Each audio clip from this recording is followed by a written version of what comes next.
আমরা সবাই আমাদের বীরত্বের সাথে সিন্ডিকেটের কালো হাত এক্সারসাইজের সাথে সার্ভিসিং করি। ন্যাশনাল এনে সিন্ডিকেট মালিকদের বাংলাদেশে থাকবে না, কারণ ওই 9টা কোম্পানি যে মোবাইলই বাংলাদেশে আন্দোলনের বাচ্চাদের ভরণ পোষণের দায়িত্ব আমরা নিয়েছি।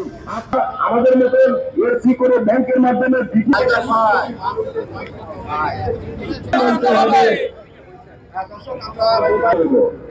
আমরা শান্তিপূর্ণ মানববন্ধন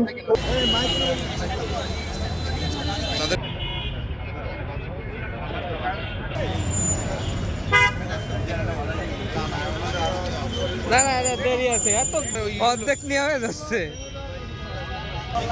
হ্যাঁ মুন্না ভাই